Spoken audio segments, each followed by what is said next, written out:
지난 시간에 이어서 말씀을 이제 나눠야 되는데, 지난 시간에 이 라오디게아 교회의 치명적인 어떤 약점이 있다. 그걸 이제 내가 이제 많은 걸 들지 않고 두 가지를 들었어요. 한 가지는 구원 교리가 너무 미흡한데 그것을 너무 맹신하고 있다라는 거. 그 다음에 만인제사장 제도라는 것을 너무 지나치게 강조를 하다 보니까 교회의 질서가 이제 무너졌다. 그래서 교회의 질서, 교회 생활을 유지를 새로 해야 되다 보니까 로마교의 그 제도권에서 행하는 행습을 다시 답습할 수밖에 없게 되었다. 이 두 가지를 크게 지적을 했어요.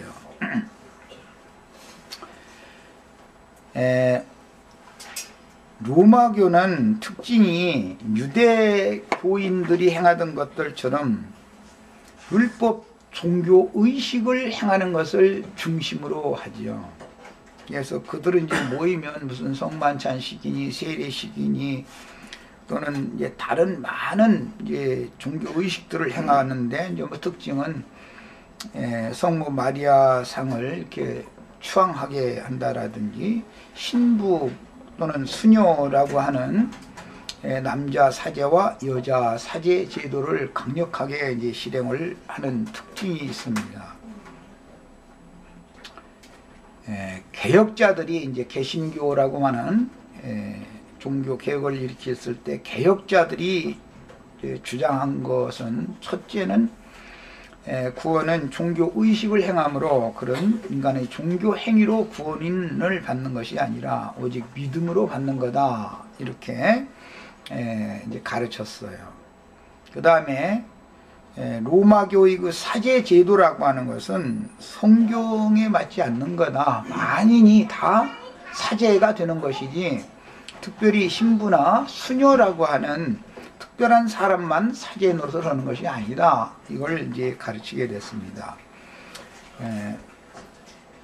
그런데 오직 믿음으로 말미암아 구원을 받는다라는 이 교리를 강조를 하게 된 배경에는 로마교가 구원을 얻기 위해서 사람의 손으로 지은 신전인 그 성당에 나와서, 또는 로마 이제 교황청 앞에 모여서, 대회로 모여서 종교 의식을 행하고 교황이나 주교나 또는 각지 성당의 시무하는 신부와 강론해주는 그 강론에 따라서, 그들의 교리에 따라서 교리문답을 이제 가르침 받고 종교 의식을 행하는 것에 심취되어 있었기 때문에, 이에 대하여 루터나 칼뱅이나 쯔빙글이나 이런 사람들이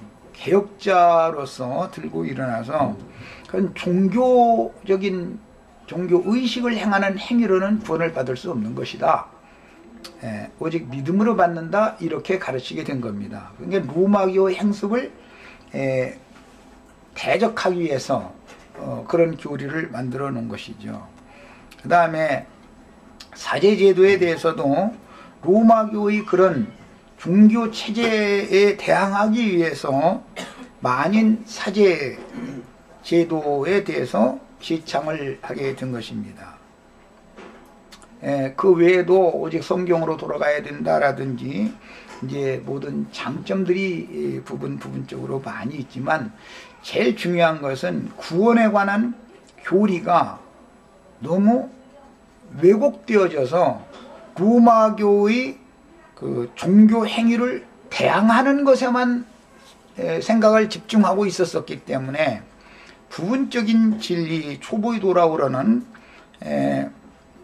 믿음에 관한 교리가 잘못 세뇌시키게 되어졌고 잘못 증거되게 된 데 이제 큰 원인이 있습니다. 근데 사람에게 하나님의 말씀에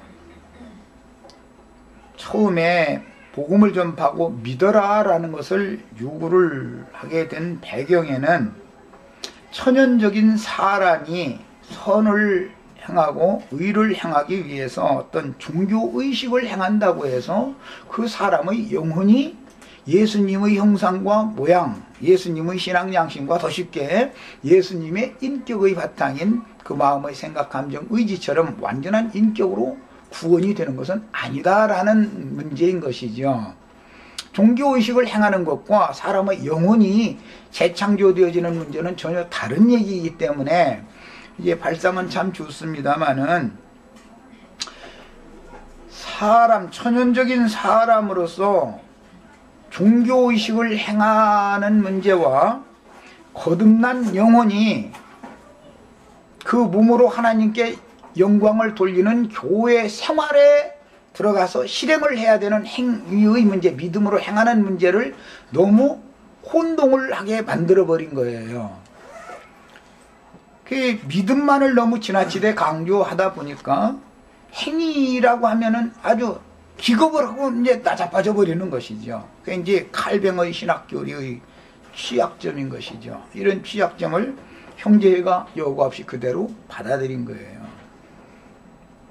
사실은 믿어라라고 하는 것은 천연적인 사람의 제사 행위는 하나님이 받으시는 것이 아니다라는 것에 근거해서 예수 그리스도 그 영과 그 마음을 너의 심령과 마음에 받아들여서 새로워진 심령과 새 마음을 가지고 너의 몸으로 하나님께 영광을 돌리는 신앙생활을 하는 것이 참다운 제사장 직분을 행하는 거다라는 것에 여기를 말을 해야 되는 건데 믿음을 지나치게 강조하고 행위를 소홀히 여기게 만들었다 이거예요. 이것이 개신교의 취약점일 뿐 아니라 개신교의 그런 치명적인 취약점을 형제가 요구 없이 그렇게 받아들이고 이것을 집중적으로 세뇌를 시키게 된 거죠. 그러므로 결과적으로 라오디게아 교회와 같은 상태로 타락이 다시 교회에 오게 된 겁니다. 그래서 라오디게아 교회의 상태는 반드시 기록된 성경을 문자적으로 알되 부분적인 지식에 붙잡히게 마련이고 부분적으로는 영적으로 이해하는 것도 있기 때문에 각자의 주장이 강하고 만인제사장이라는 걸 강조하다 보면 다 선생들라고만 그러지 오해한 거지요. 선생들라고만 하지 하나님이 세운 인도 직분이라든지 상하의 이 교회의 생명의 질서를 무시해버리는 경향으로 흘러버렸다 이거예요. 그리고 구원에 관한 교리도 그런 초보의 도인 부분적인 지식 믿음으로 구원받는다라는 말만 있는 것이 아니라 그 목적은 믿으라고 하는 목적은 구원을 시킨 목적은 믿음으로 행하는 교회 생활을 통해서 하나님께 영광을 돌리라 라고 그 몸으로 영광을 돌리라 라고 하는데 목적을 두는 건데 그 결과적인 목적에 대해서는 소홀히 여겨버리고 믿기만 하면 하나님이 다 그냥 사람이 뭘 할 것은 없다 하나님이 다 하신다 이것을 계속해서 반복적으로 세뇌를 시켜버렸다는 거죠. 그래서 이것이 형제교회의 타락입니다. 또 세상교회의 타락이에요. 그러다 보니까 이런 부분적인 영적 지식과 그 다음에 교리, 구원에 관한 교리라든지 로마교의 그 제도를 대항하는 문제에 대해서만 관심을 갖고 각 사람이 자기 자신의 실제적인 구원을 어디까지 이르렀으며 나는 무엇을 추구를 해야 되는지에 대해서는 소홀히 여기다 보니까 라오디게아 교회와 같이 차지도 않고 덥지도 않은 미지근한 신앙생활로 떨어져 버리게 되더라 그거예요. 그래서 의문의 부분적인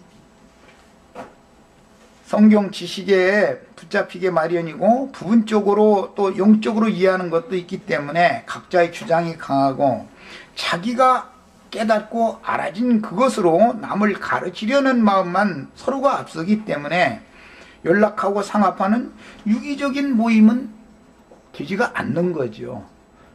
사람을 만나면 자꾸 자기가 잃은 것이 다인 줄 알고 남을 가르치려고만 하는 거죠. 남의 말은 들어보려고 않게 됐다 이거예요. 이게 이제 만인제사장이라는 것을 지나치게 강조한 취약점이다 하는 거예요.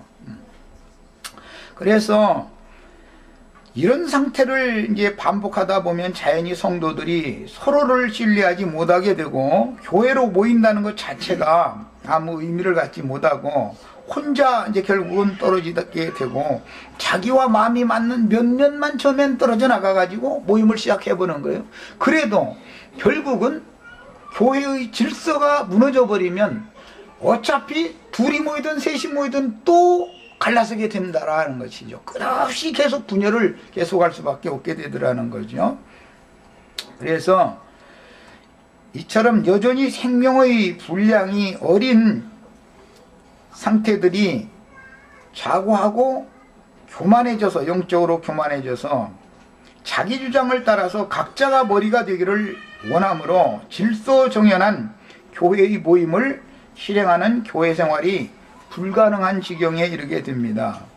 그래서 이것은 로마교에서 기획한 개신교의 구원교리 중에는 이미 앞에 말씀드린 것처럼 오직 믿음으로 라는 신학교리가 있는데, 로마교의 종교적인 의식 행위들에 식상한 신자들에게는 처음에는 신선한 가르침이었지만 개혁 당시에는 그건 굉장히 신선한 가르침이죠. 그러나 시간이 지날 때 사실은 복음 진리를 믿음으로 말미암아 이미 이루신 구속이 자기 자신에게 이루어져서, 즉 지난 죄과들을 단번에 사면받고 나서, 이것은 마태복음에서는 1만 달란트를 탕감받았다 이렇게 표현했어요. 로마서에서는 지난 죄들을 간과하심을 받았다 이렇게 표현을 했어요. 구속이 이루어진 자신에게 이제 지금부터 복음의 말씀의 씨가 마음에 자꾸 심어져서 영이 거듭난 이후에 성도들의 신앙생활로 자꾸 이게 이어져 나가야 되는데, 성도들의 신앙생활은 구속받은 영혼들이 그 몸으로 하나님께 영광을 돌리는 그리스도인들의 삶을 예배라고 그런다 이거예요. 제사라는 말이 모든 사람이 제사장이다 이 말은 사람들을 모아서 가르치는 것만을 말하는 것이 아니고, 구속받은 사람들이 인생을 사는 삶이 제사행위다 이 말이야.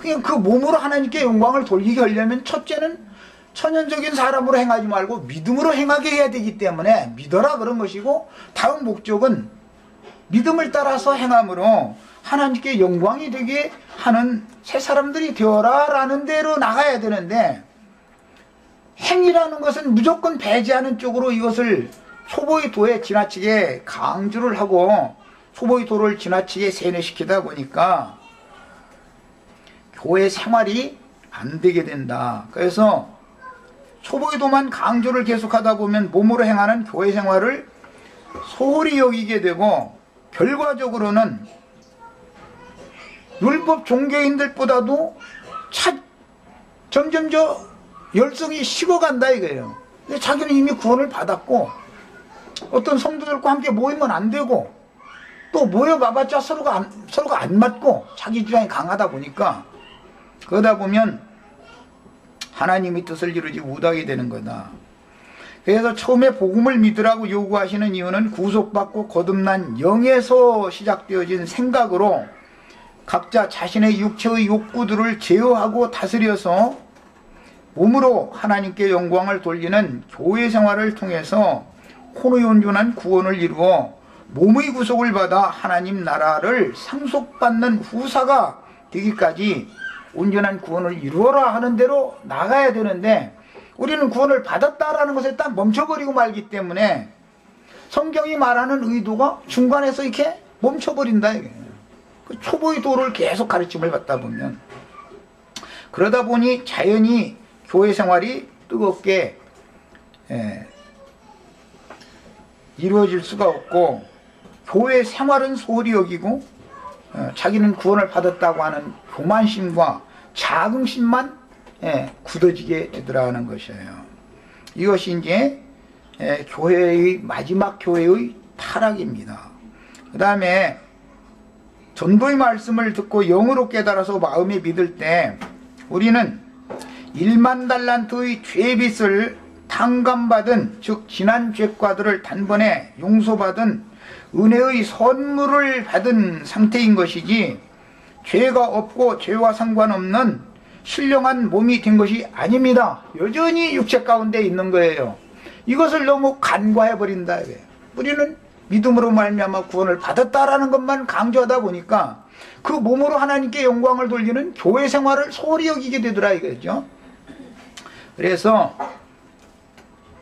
우리는 은혜의 선물로 지난 죄빚을 처음 믿을 때 탕감받은 은혜를 입은 사람들이지, 죄와 사망의 몸을 벗어난 사람들이 아니다라는 것을 너무 무시한다.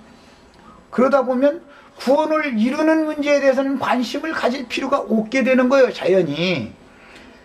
그러나 구속받고 영이 거듭난 사실이 있는 사람이라도 죄와 사망의 몸을 여전히 입고 이 생에 살아남아서 사단의 여러 가지 시험들을 당하는 중에서 마귀로부터 비롯된 모든 여러 가지의 시험들과 싸워서 이겨야 하는 책임을 지게 마련입니다. 지난 시간에 강조한 것도 하나님이 무엇을 은혜로 주셨으면 반드시 그 은혜를 받은 사람은 거기에 대한 책임을 지게 마련인 거다라는 걸 아셔야 돼요. 우리가 세상 나라에서도 나라의 보호를 받고 나의 기능과 은사에 따라서 어떤 산업을 일으키고 회사도 경영하고 다 할 수가 있어요. 그건 국가라고 하는 체제의 보호가 있기 때문에 이게 가능한 것이죠. 그런데 그러면은 세금을 내야 되고 당연히 거짓말로 나쁜 짓을 하지 말고 열심히 정직하게 일을 해야 되고 합당한 소득을 얻어가지고는 내가 적당한 만큼을 쓰고 또 나보다도 힘든 사람들을 위해서 사회에 자기에게 많이 모아진 재산을 환원도 하고 이렇게 하는 책임을 당연히 해야 된다 이거예요. 그런데 은혜로 구원받은 은혜만을 강조하고 책임을 소홀히 여기게 만들어버리면 그리스도의 삶이 안 나오는 거다 말이야. 그래서 믿음을 주시고 믿게 해주신 목적은 그 몸으로 하나님께 영광을 돌리기까지, 참다운 신령한 제사를 드리는 제사장들이 되기까지 완전한 구원을 이루라는 것이고, 이것이 그리스도의 율법이다 그럽니다. 모세의 율법이 아니고 이제 그리스도의 율법이에요. 그리스도의 율법은 새로운 책임을 부여한다 이 말이에요. 율법이라는 건 언제든지 책임을 부여하는 거예요. 구원받았으면 구원받은 사람의 책임이 당연히 부여되는 것이다 말이에요. 권리 주장만 해서는 안 되는 거다. 그래서 한 면에 치우쳐서 은혜로 구원받았다, 믿음으로 구원받았다, 이것만 치우치게 강조하면은 사람이 풀어져 버리면 아무것도 안 되는 거다 이 말이에요.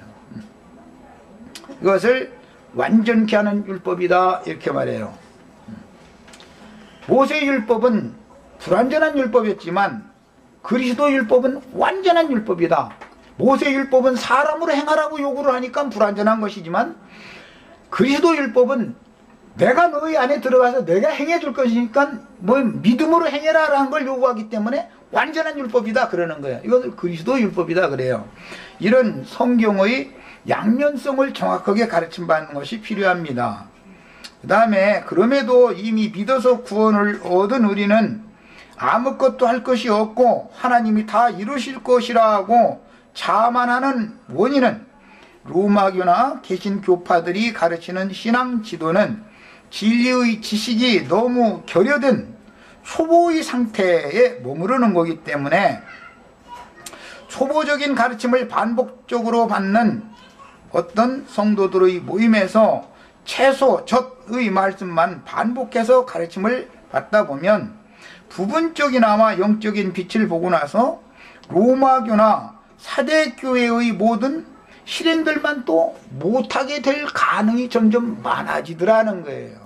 이 형제회의 시작점이에요 이것이. 우리는 이런 것들을 지적하는 하나님의 말씀에 대해서 이해를 바르게 해서 처음에 형제회가 처음에 순수하게 일어났을 때를 생각해보고 우리 성도들을 구원하신 은혜를 받은 사람이면 은혜를 헛되이 받거나 은혜를 심지어 원수로 갚는 어리석은 그런 신앙인이 되셔서는 안 되겠어요. 교회 생활이 얼마나 더 중요한가를 지금부터는 잘 생각을 하셔야 됩니다. 구원받은 목적은 교회 생활을 잘하라는 것이다 이 말이에요. 그런데 교회 생활이 안 되니까 어떻게 해요? 다시 제도를 복원시킨다 이거예요. 이름은 신부나 목사라고 사용하지 않아요. 명칭은 형제라고 해요. 그렇지만 성경이 말하는 바대로 예수 그리스도의 부활하신 예수님의 형제 동생들이다. 그런 개념이 아니고 로마교나 개신교계의 신부제도나 목사제도에 대항하는 의미로서의 형제 자매라는 그런 개념을 강조한다 이거예요. 이것은 아무것도 아닌 것이죠. 그것은 생명 안에서 서로 사랑함으로 형제니까 하나님의 똑같은 아들 딸들이니까 말이에요. 형제 자매들이기 때문에 당연히 서로 사랑하는 그 생명의 질서와 생명적인 건축을 하는 모임이 세워져야 되는 거예요. 세상 나라에서도 가장 큰 사랑은 우리 여기 젊은 세대들이 지금 애기들 데리고 와서 온 교회가 다 기뻐하고 그러는데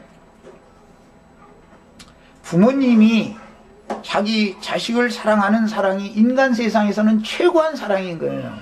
자식이 부모님을 사랑한다는 것은 그건 말뿐이고 사실은 부모님이 자식을 사랑하는 것은 그냥 내 생명까지도 기꺼이 줄 수가 있죠. 부모님은 자식이 어떤 막 위경에 처하면 자기 자식을 건져내기 위해서 자기를 이렇게 기꺼이 던져버릴 수가 있죠.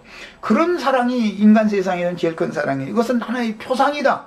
우리 하나님은 그 아들을 세상에 보내서 우리 영혼을 이제 영적 생명을 건지시기 위해서 마귀 권세에서 건지시기 위해서 그 생명을 기꺼이 있게 드린 거예요.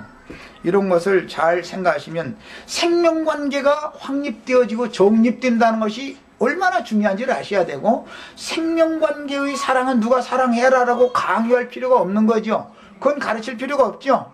우리 김혜선 자매, 윤영 자매, 양윤영 자매 사랑이 우러나와요. 사랑해라고 아버지가 가르쳐줬어요.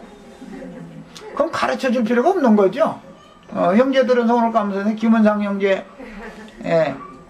황성준 형제 내 자식 사랑하는 건 아버지 어머니가 일러줘서 하는 게 아니죠. 생명률이죠 그거는. 이런 거다 이거예요.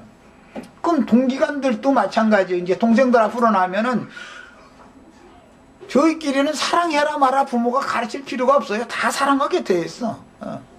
이것은 생명률인 것이다 이거예요. 그 다음에 로마교나 개신교파의 교회에 속한 성도들은 진리의 말씀에 대한 지식이 부족하다는 것을 스스로 인정하기 때문에 그 마음은 단순하고 순수한 면도 있지만 건너머버린 성도들 어떤 부분적인 진리에 딱 붙잡혀가지고 자기는 다 됐다라고 여기고 나는 구원 받았다라고 이것만을 강조해가면서 건너머가 버린 이런 성도들은 부분적으로 아는 의문의 성경 지식에 사로잡히게 되고 말씀의 실제 내용인 영과 생명의 공급에 대한 새맛을 스스로 자연스럽게 점점 잃어간다. 성경을 객관적으로 문자대로 아는 지식이 많아질수록 그 영혼의 생명의 실제는 점점 냉랭해져 갈 수가 있는 거다라는 걸 아셔야 돼요. 그것은 영적으로는 교만해져 가기 때문에 생명의 실제이신 피가 있기 때문에 사람은 따뜻한 거 아니겠어요?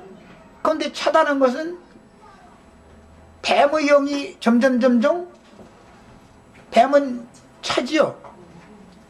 뱀 안 만져보셨는데 뭐 어떻게 하냐고 또 그럴까. 그럼 뱀이 찬지 뜨거운지 한번 만져보셔 이렇게. 그래서 냉혈동물이다 그래요. 냉혈동물.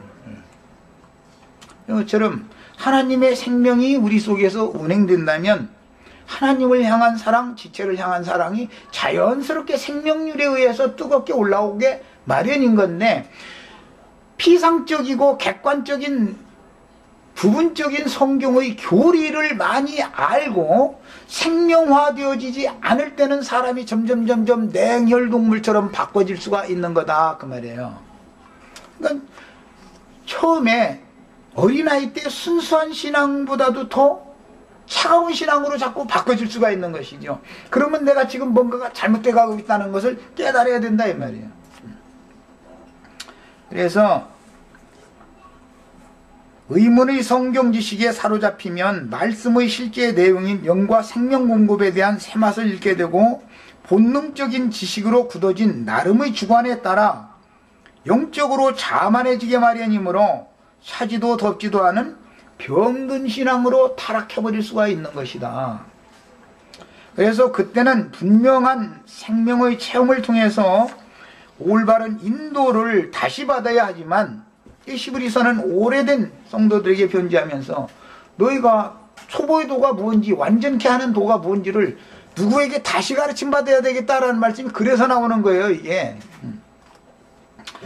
그래서 바른 생명의 체험으로 주님께 세움을 받은 사역을 할 수가 있는 인도자를 그때 만나지 못하면 그 마음이 점점 굳어져서 완악하게 되고 자기 기준에 맞는 진리의 체계를 견고히 속으로 조성하기 때문에 주의 성령을 향하여 마음을 굳게 닫아서 남의 가르침에 대해서는 언제나 비판적이 되고 자기가 아는 성경 지식만이 그 사람을 붙들게 된다. 이러면 영적 진보가 없는 것이다. 이제 더 이상은 이 사람은 거기까지 구원을 이루고 만 것이죠. 자, 그러나 성경 지식을 어느 정도 구비한 청년 단계에 이른 신자라면 분명한 진리의 지식을 가진 지도자를 만나서, 이 지도자는 그리스도를 말하는 거 어느 밭에 보면 읽었는데 그 영으로 오신 그리스도를 말하는 거예요. 주께서 교회 중에 세운 장유의 질서에 순종함으로 그 마음을 열고 생명으로 화하는 가르침을 받아서 반듯하게 자란다면 인간 세상에서도 부지런히 자식을 낳으면 교육에 모든 걸 투자하는 건 왜 그래요? 내 자식은 사람들한테 손가락질 당하고 남은 인생을 잘못 경영해서 실패한 인생이 되지 않고 바른 인생을 살고 사람들에게 존경받는 남은 인생을 잘 경영하게 하기 위해서 자꾸 가르치는 거잖아요. 교육을 시키잖아요. 그래서 사람이 청년 단계에 이르기까지 반듯하게 자라는 사람이 필요하다. 멋대로 풀어져 버리면 안 된다 말이에요. 3살 벌어져 8 간다고 어린아이 때 풀어놔둬 버리면은 청소년기에 들어보면 저를 낳아서 젖 먹여서 빨래해서 음식 먹여서 길러준 어머니한테 눈부라리고 덤비는 때가 와요. 내가 가끔 그 얘기하지만 그런 것이 아버지 눈에 딱 띄었다 그러면 그것을 그냥 넘어가면 절대 안 된단 말이에요. 조금 더 지나서 이것이 이제 18세, 19세, 20대쯤 되면 저희 아버지 말도 무시해버려. 어머니 무시하는 놈은 몇 년 안 가서 금방 아버지도 무시해요. 그것은 안 난 것만도 못해. 그런 자식 날 바면 낳지 않는 게 낫죠. 이런 걸 알아야 된다. 신앙도 마찬가지예요. 구속받고 거듭나는 것이 다가 아니에요. 어릴 때 소년의 단계로 자라고 청년의 단계로 나아갈 때 그때 바른 인도를 해주는 지도자를 잘 만나서 영적으로 규격과 틀에 딱 맞도록 거기에 맞춰지도록 그리스도 형상과 모양이라고 하는 어떤 표본이 있기 때문에 여기에 딱 맞춰지도록 엄격한 훈육을 받아서 교회 생활을 잘 실행하는 것을 배우셔야 되는 것이다 말이에요. 거룩한 성이라고 하는 것은 장광고가 되면 반듯하다 그랬어요. 이게 무슨 뜻인지를 아셔야 돼요. 양심만 바른 게 아니에요. 그 마음 씀씀이가 반듯하다 이게 구분 데가 없다. 이런 말이에요. 이렇게 다 되셔야 되는 거예요. 영혼이. 이것이 교회 생활이다. 그러니까 믿음만 강조해서는 안 된다 이거예요. 믿으라고 한 목적은 장광고가 반듯해서 하나님이 보시기에 흠이나 책망받을 일이 없는 사람으로 주름 잡힌 것이 완전히 싹 펴진 사람으로 바르게 되는 것을 의미한다 이 말이에요. 근데 교회 생활이라는 것을 무시하고 믿음으로 말미암아 나는 구원받았다라는 것만 강조하는 것은 사람을 놔놓고 병신되게 만들었다 이 말과 같은 거예요. 깡패 만들어 놓은 거예요. 난 그래서 그런 사람들 만나면, 전도자들 만나면 당신들 말이요, 예수 안 믿은 게 낫다. 예수 믿고 예수 깡패 됐냐 말이야. 내가 보기엔 당신들 깡패 영을 받았단 말이야. 구속받고 거듭난 게 다가 아니다. 영적으로 사람이 어떠한 사람이 되었느냐가 더 중요한 것이지 구속받고 거듭나는 것이 다가 아니다. 구속받고 거듭나게 하는 목적은 하나님의 형상이신 예수님의 형상과 모양으로 만들어지는 데 목적을 두는 것이지 구속받고 거듭나는 것이 다가 아니다. 이 얘기를 하면 못 알아들어요. 그 세계에 있는 사람들은 내 말을 못 알아들어요. 우리가 이미 구원을 받았는데 뭐가 더 필요하냐. 그냥 가만히 있으면 우린 죽으면 뿅 천당 간다 이거예요. 이제. 가만히 있으면 죽으면 천당이라는 데를 뿅 갑니까? 그런 게 어디가 있어요. 세상 나라에서도 어릴 때부터 풀어져서 그 부모님이 정성 들여 애써서 수고하고 책망해 가면서 초달해 가면서 투자해 가면서 기른 대로 되어지지 않고 잘못된 친구 만나서 지멋대로 풀어져 가지고 잘못되어져 비뚤어진 길로 나간 놈은 세상에서도 사람 취급받지 못해요. 나가도 그 부모의 얼굴에 침 뱉는 짓만 하고 다니고, 좀 속된 말이지만 자기 애비 얼굴에 침 받고 침뱉음 당하고, 어머니한테도 뭐라고 욕해요. 저런 것도 새끼라고 말이요. 나놓고는 몇 공부하냐 이런 소리 들어요. 우리 형제 자매님들은 자녀 교육을 세상에서도 그렇게 시키면 안 돼요. 절대 그렇게 시키면 안 돼요. 성공적인 인생을 다 경영하셔야 되겠어요. 영적으로도 이렇게 잘 틀에 맞춰져서 어떤 인도자의 그 지도에 순종해가면서 규격에 맞춰진 사람으로 자라는 것을 배우셔야 되는 거예요. 그 다음에 라오디게아 교회의 이기는 그에게는 주님의 보좌에 함께 앉게 하여 주겠다는 약속을 하셨는데, 주님의 보좌는 두 단계가 있죠. 21절에 보면 이기는 그에게는 내가 내 보좌에 함께 앉게 하여 주기를, 내가 이기고 아버지 보좌에 함께 앉은 것과 같이, 내 보좌 아버지 보좌 이렇게 나와 있죠.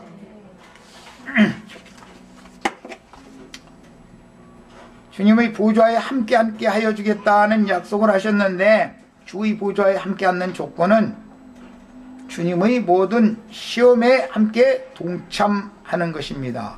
지금 주의 모든 시험에 동참한다는 것은 사실은 틀에 맞춰지도록 규격에 맞춰서 잘 길러내는 방법이다 이 말이에요. 하나님은 우리 형제 자매님들을 놔놓고서 멋대로 풀어진 생활을 하라고 하시는 게 아니에요. 그런 일은 절대 없어요. 그런 교회 생활을 해가지고는 거룩한 성에 절대로 들어가지 못해요. 장관고가 되면 반듯한 그 성에 들어갈 권세를 받지 못하는 거예요. 거기가 바로 보좌예요. 아버지 보좌요, 주님의 보좌인 거예요. 이 얘기를 잘 깨달아가면서 들으셔야 되겠어요. 그 다음에 주의 보좌에 함께 앉는 조건은 주의 모든 시험에 동참하는 것이며, 주의 보좌는 생명의 통치권을 의미하기 때문에 객관적인 진리의 지식이 생명으로 한다면 당연히 주의 생명과 완전히 하나로 연합되고, 나도 주님과 함께 한 영과 한 마음이 되어져서 오는 세상의 각색 병들에서 완전히 치유받지 못하고 모든 약한 것들을 남겨가지고 사후세계로 들어온 사람들을 영원히 생명으로 통치하고 다스릴 수가 없는 거예요. 이 세상에서 내가 주님 앞에 다스림을 받아서 반듯하게 자란 체험이 없는 사람이 오는 세상에 들어가서 누구를 다스리겠어요? 내 자신이 이 세상에서 먼저 주님의 다스림을 받는 것을 배워야 된다 말이에요. 주님의 다스림은 허공에서 나를 다스리겠어요? 그런 면이 인생사에서 모든 어려운 문제들과 난제들과 이런 것들을 반복해서 경험시키는 것, 여러 가지 시험을 당하게 하는 것은 하나님의 나를 기르는 방법이라는 걸 아셔야 돼요. 그 목적은 하나님 자신의 영광스러운 나라를 유업으로 물려주고자 하는 거예요. 그래서 하나님의 아들다운 아들은 반드시 그런 여러 가지의 시험들을 겪게 돼 있습니다. 그런 걸 겪어가면서도 먼저 그런 걸 경험해 가면서 하나님의 손에서 다루심을 받고 하나님이 친히 길러주신 그 영혼을 가진 인도자의 바른 가르침을 받지 못하면 헛고생만 하는 거예요. 인생사가 우리 인생에서 헛고생해 가면서 살다가 죽어서 지옥 가라는 게 아니에요. 왜 그런 여러 가지 시험들을 보내시는지를 먼저 말씀을 받고 말씀이 응하게 하는 신앙 체험을 한 종선지자들을 만나서 가르침을 받아야 된다 이거예요. 예수님이 그 본이고 사도들이 그 본이에요. 우리들도 똑같이 그 길을 가야만 영생에 이르는 거예요.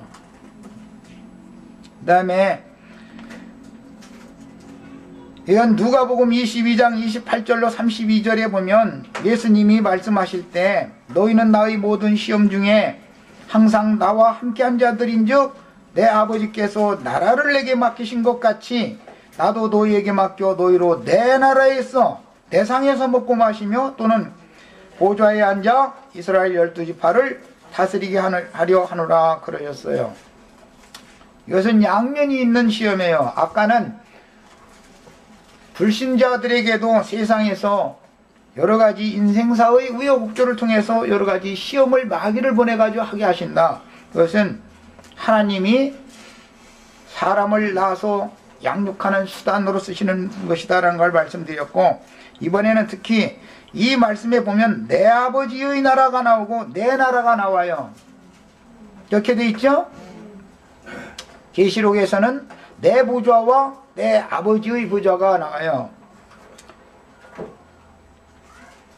본문에 제시된 주의 모든 시험은 마귀가 주님을 시험한 세 가지로 대표되는데, 주님은 마귀의 시험을 말씀으로 대적하여 물리치시고 이기심으로 40일 동안 줄이셨던 주님을 시험하던 사단은 물러가고 하나님께서 보내신 천사들에게 수종을 받으신 것을 주님의 공생의 전기간 동안 직접 체험하게 하셨습니다. 이 40일 동안의 금식기간이라고 하는 것은 특별한 기간으로서 나시린의 법에 대한 표상인 것인데, 40일이라는 것은 늘 40이라는 숫자는 시험의 수예요. 모세가 시내산에 하나님을 만나러 말씀을 들어갔을 때도 40일 동안 금식하면서 말씀을 받았었죠. 상징이에요. 그래서 이에 근거해서 나시린의 율법이라는 것이 제정이 되는 거예요. 나시린은 자기가 하나님을 섬기기로 소원을 한 날 이후로는 특징이 두 가지가 있어요. 하나는 머리에 삭도를 대지 않아서 머리를 기르는 거예요. 또 하나는 포도나무에서 난 것을 일체 먹지 않는 거예요. 40일 금식이라는 의미를 잘 아셔야 돼요. 이사야 선지자의 말씀에 의하면 나의 기뻐하는 금식은 에서 이제 설명이 나와요. 그것은 하나님 앞에 절대적으로 순종을 배워가면서 머리를 기른다 그 말이야. 나시린의 소원을 하면 무엇을 순종을 해가면서 배우는가? 세상과 세상에 있는 것들을 만지고 누린 포도나무에서 난 것을 먹지 않는다 그러는데, 세상 부귀영화 권세 세상 영광 이런 거에 대해서는 일체 입에 대지 않는다, 먹지 않는다 그 말이에요. 그것을 금식이라고 그래요. 참된 금식이에요. 이런 것을 앞서서 경험을 예수님이 본을 보이셨고 사도들에게 이것을 요구하는 거예요. 이게 나시린의 법의 실현이에요. 우리 형제 자매님들도 육신을 입고 이 생에 생존하는 동안은 40년의 광야 생활로 이게 비유가 되기 때문에 이 생에 생존하는 동안은 하나님이 주시는 하늘에서 내리시는 불시험에 절대적으로 순종하는 걸 먼저 배우셔야 되고, 그 다음에는 세상 것을 만지거나 누리려는 야심을 버리셔야 돼요. 이것을 버리지 않으면은 주님이 받으시는 참된 금식을 하는 참된 나시린이 될 수가 없는 거예요. 너무 가혹한 요구를 말씀을 드린 것 같지만 이렇게 해야만 반듯하게 자라서 장광고가 네모 반듯한 거룩한 성에 들어가는 권세를 얻을 수가 있기 때문에 이걸 말씀 안 드릴 수가 없어요.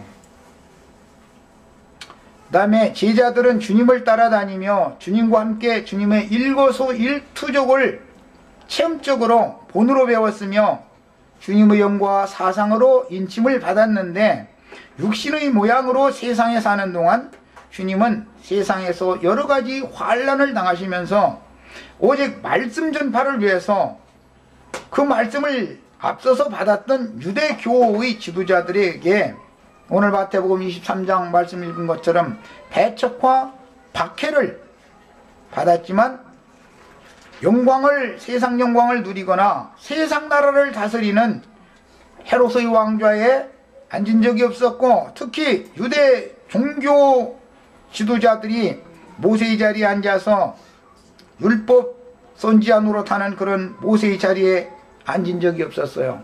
대제사장이나 헤롯이나 이런 사람들은 말씀은 받았지만 라오디게아 교회 사람들과 같이 생명의 체험으로 이기는 자가 되어지도록 반듯하게 자라는 과정을 무시하게 되었다 이 말이에요. 이런 사람은 어떠한 경우에도 거룩한 성에 들어갈 권세가 없는 것을 깨달으시기를 바라요.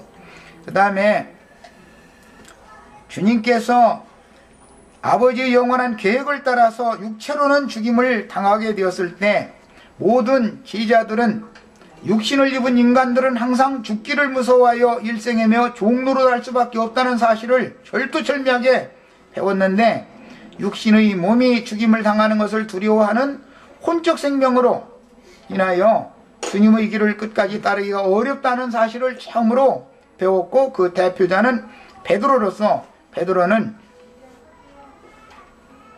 주님을 위하여 죽는 데까지 따르겠다고 장담을 3번 했지만 결과적으로는 실제적인 상황이 왔을 때는 반대로 헌맹세력을 했다는 것이 드러나서 3번 주님을 부인을 하게 되므로 결국 마귀 시험의 결과는 육신에 있는 혼생명을 부인하지 못하면 뭘로 부인할 수 있느냐? 그리스도의 합된 영으로 이걸 이길 수 있는 거예요.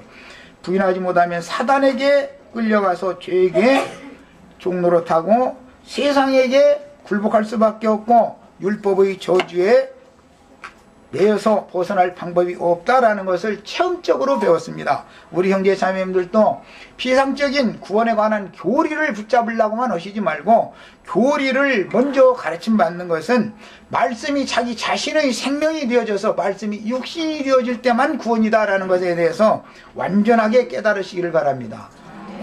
이 시간은 여기까지만 하겠습니다. 자, 기도하고 마칩니다. 주 예수여, 오늘 계시록 3장 14절로 22절 사이에 나오는 마지막 교회에게 성령께서 말씀하신 내용을 상고하고 있는데, 교리적인 부분적인 지식에만 붙잡히고 그 교리로 받은 말씀을 인하여 환난이나 핍박을 받을 때 넘어지는 자가 되거나, 한번 은혜를 맛보고 성령에 참여받고 빛을 받고 여러 가지의 은사를 받아서 경험해보고 한 사람이라도 결국은 다시 넘어질 수가 있고 거룩한 성에 들어가지 못하고 성 밖에 버려둠을 당할 소지가 있다고 하는 경고의 말씀을 바르게 잘 깨닫고 나의 구원의 말씀으로 받아서, 적어도 이 말씀을 들은 우리 형제 자매님들은 모두가 다 하나님의 손에 의해서 반듯하게 양육받아서 거룩한 성에 다 참여하여 하나님의 영광 보좌에 함께 참여할 수 있도록 복을 주시길 주 이름으로 기도합니다. 아멘.